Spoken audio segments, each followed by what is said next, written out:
All right. Hi, it's Alex Love for Liberty. We have Mike Peterson over here. You want to take this interview? Yes. Lamont has been brutalized by the police, and he has been locked up in handcuffs for 48 straight hours. Will you mind showing the camera your wrist? Let me zoom in. 48 hours. They're not supposed to keep anyone handcuffed for more than 6. Okay.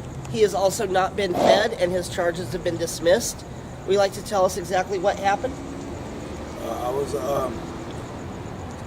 48 hours ago. I was on a normal date with my fiance of 3 years since I came from Phoenix, from Chicago, Illinois. I have no criminal record. I have never been to the penitentiary. I'm well educated. Me and Ashley was standing on the platform of the light rail of Metro Valley's train system. We were on our way home when all of a sudden we were approached, and somehow another Caucasian citizen at the moment jumped off the train that was approaching, that we were waiting on, and somehow began to, I don't understand. I still don't understand it. He jumped straight off the train and he proceeded to attack me, but he was charged me rather. He bull rushed you? That's as I perceived it. He came out and he bum rushed me. There was no physical contact, thank God, but I also had my fiance with me.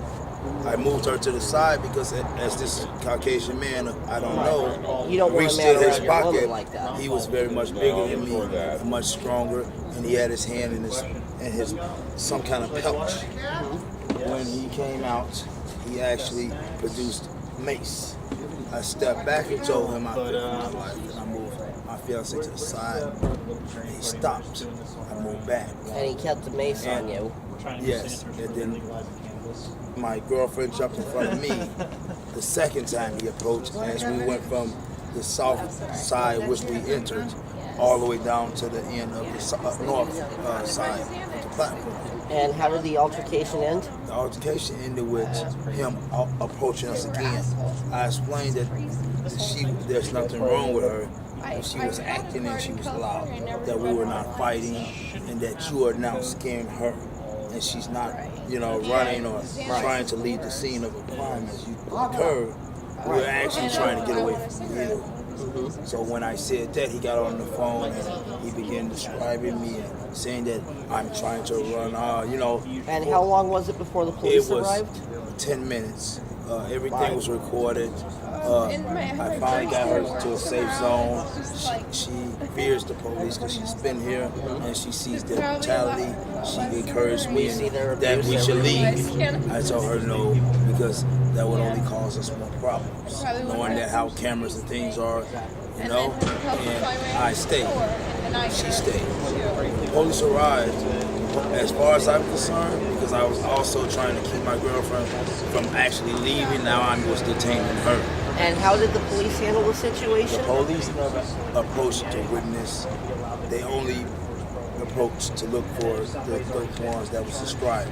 I pointed myself out to the officers. When he had stepped on the train, it was my girlfriend, me, and another gentleman. We didn't know.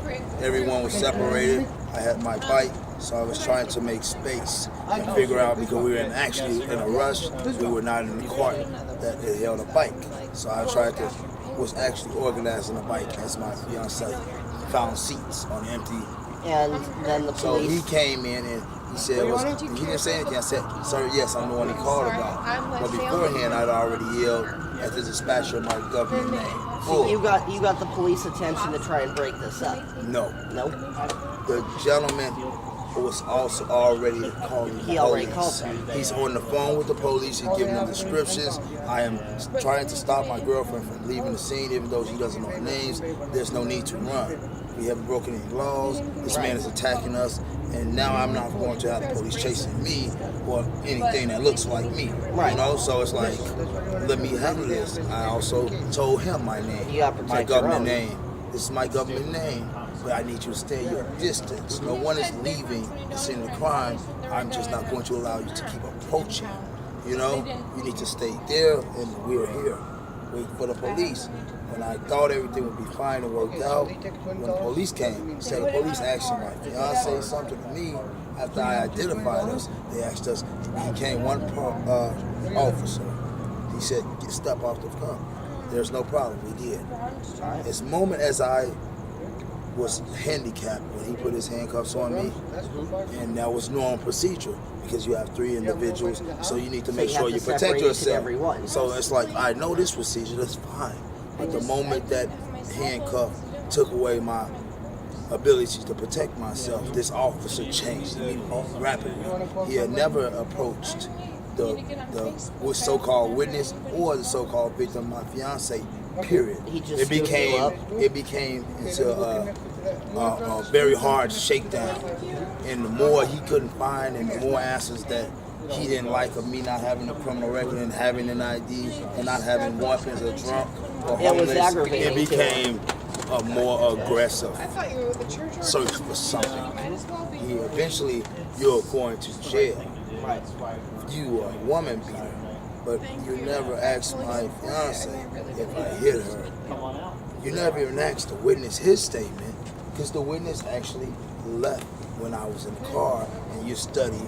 You know, he was so rough with me and stuff, trying to find out something wrong. And you couldn't figure out exactly what's going on. No, I figured it out once he started roughing me up. I done met one of these motherfuckers, you know? A cop who seemed to take his job a little too fun. I think the proper word would be used, unnecessary force. Right, excessive. Even when he got back up, and the backup came quick, and they never touched me, period, because I already was calm. Right, you were already in cuffs. He continued, even though there was 5 Phoenix police and 2 Metro police jumping out the car, he wanted to search me again. And after 10 minutes of him not finding nothing and running my background, he wanted to look into my shoes, saying there were drugs in my shoes. He stepped on my foot. And I mean, he continued to press, even when I had the conversation with him and had to endure the pain of not moving or reacting to what he wanted to do. He wanted to make it seem like I was resisting so they can agitate and actually make the scene bigger than what it was. And was he able to find anything? No drugs or anything. I've already shown you this, you know. The only thing that really occurred after that was that I don't know if it was purposely or that he was so intent on finding something and thinking that we were homeless at the time, he actually forgot to lock the cuffs.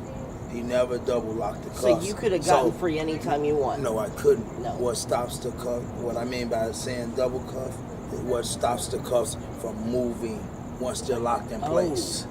You understand? So when I sat in the back of his car in that hardback seat of their patrol, it was a car, not a Tahoe, the 4-door car. With the hard plastic. With the thing, and him pushing me down uncomfortably, I like just agitated of what are we going to charge you with? Right. They're still looking for something to charge me with, legally. Which is ridiculous. You feel me? Because so they've held you for 72 hours. No, this was just at the train station. Right. It was no crime committed, period. She didn't give them a signature. She told them no. She told the Metro Valley Police none of that happened. They didn't listen to us. Did the officer read you your rights? No, not him. He didn't. He said you got the right to shut the fuck up. Because I said, sir, you don't have to just take our word. There's audio and there's video. Metro Valley is here. You understand? There's nothing we need to say that you can't find out right now. Everyone was on that platform, and you know, it was only us 3 the whole time. So it's like there's nothing blocking anything from happening. Even what I don't want you to see is me going to be shown. Yes. It didn't matter. Once he knew I told him that, and he knew he was going for those cameras, and he didn't want to listen to my female friend, he actually made her leave and get on another train and leave me at the scene of the crime. Forced her to leave me. And I'm like, what are you doing, sir? He says, you're going to jail. And he forced her to get on the train. The next train. In the opposite way of where we live anyway. Right. You know, and he's like, you're going to jail. But then we were still there. So I don't know what his agitation. How long were you on the scene before you? I was 20 minutes. 20 minutes. this is what happened with my wrist, how I got the contusions. He did not lock the, doing all this 20 minutes and him finding nothing and actually letting a witness just walk past, even though I'm telling you, sir, I want you to stop this man and get his name. This man has intimidated me and threatened me twice and my fiance with mace, you know? Yeah. We don't know him. We cause him no pain. And what was the officer's response? The officer didn't say anything. I watched the man walk away in the darkness, and he's not on any of the paperwork, anything. It's just a video he's in. Right. So I don't know his name, but with all this going on, I found out when he pushed me in the car that the cuffs were locked. I screamed in terrible pain because he was actually trying to, anyway, even if they were locked, force me into a, you know, put pressure on me, right, knowing that there's nowhere for me to go.